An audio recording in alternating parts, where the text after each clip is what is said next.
আজ যেন মানুষের ঢল নেমেছে মনু মিয়ার বাড়িতে। আশপাশের 10 গ্রাম তো বটেই, এমনকি দূর দূরান্ত থেকেও মানুষজন ছুটে এসেছেন অতি সাধারণ এই ব্যক্তির জানাজার নামাজে। জীবনভর বিনা পারিশ্রমিকে 3000-এরও বেশি মানুষের কবর খুঁড়েছেন মনু মিয়া। সবার ভালোবাসায় সিক্ত হয়ে আজ তিনি নিজেই শায়িত হলেন কবরে। উনি কখনোই কবর খুঁড়ে কারো কাছ থেকে টাকা নেন নাই বা হাদিয়া নেন নাই। ইভেন ওই মৃত ব্যক্তির বাড়িতে উনি খাওয়া দাওয়াও কখনো করেন না। তার মাঝে যে চাওয়া ছিল এটাই যে উনি যেন সুস্থতার সাথেই আসলে আল্লাহটাকে ফিরতে পারেন। তো আমার মনে হয় আল্লাহ ওনাকে কবুল করে নিচ্ছেন। কিশোরগঞ্জের ইটনা উপজেলার জয়সিদ্ধি আলগাপাড়া গ্রামের সত্তর্ধ মনু মিয়া, যার কাজই ছিল বিনা পারিশ্রমিকে মানুষের কবর খোঁড়া। 73 বছরের জীবনে মোট 3057 জনের কবর খোঁড়েন তিনি। স্বজনেরা জানান, কবর খোঁড়ার কাজে ব্যস্ত থেকে নিজের শরীরের প্রতি খেয়াল রাখতে পারেননি নিঃসন্তান মনু মিয়া। ফলে শরীরে বাসা বাঁধে ডায়াবেটিস ও ক্যান্সার সহ বিভিন্ন জটিল রোগ। শারীরিক অবস্থার অবনতি হলে গত 14 মে তাকে ঢাকার একটি হাসপাতালে ভর্তি করানো হয়। সেখানে চিকিৎসা শেষে কিছুটা সুস্থ হয়ে বাড়ি ফেরার পর 28 জুন সকালে শেষ নিঃশ্বাস ত্যাগ করেন তিনি। আমার ভাইয়ের ছেলে মেয়ে নাই, আমরা দুইটা ভাই।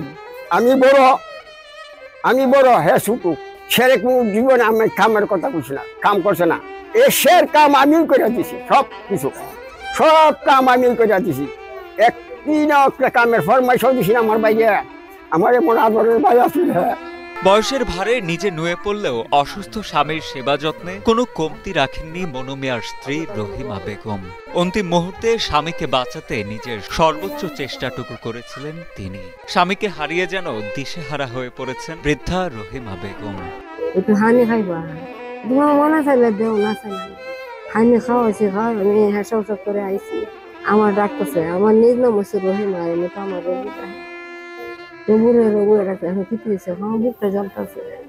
আমি রে আর দেন মনে আইসে নাহলে বুক জ্বলতেছে রে। এখান থেকে টানা লইছে, বুকটা মারা দিয়েছি, আমার হাতটা নিচে, আমার বুকটা জ্বলে খাইছে। আমার রকমের দাবি রাখতো না, এলাকায় মনু মিয়া পরিচিত ছিলেন শেষ ঠিকানার কারিগর হিসেবে। স্থানীয়রা জানান, জীবনের পুরোটা সময়ই তিনি উৎসর্গ করেছিলেন মানুষকে শেষবারের মতো বিদায় জানাতে। নিঃস্বার্থ মানুষটি বিনা পারিশ্রমিকেই মানুষের দাফন কাফনের কাজ করতেন বলেও জানান তারা। মনু মিয়া তো অনেক 3,000-এর মতন গুড় কুচ্ছে, সে এখন মারা গেছে। সে গুড়টা এখন আমরা সবাই মিলিতভাবে আমরা তার গুড়টা যতটুকু সুন্দর করবার ততটুকু আমরা এটা করতেছি। আজকে তো আমরা গুড় করতেছি, কেমন খারাপ দিয়ে লাগতেছে। আমরা এটা এখন আমরা মনে তো মানতেছে না, এটা এখন আমরা নিজেরা করতেছি আর কি।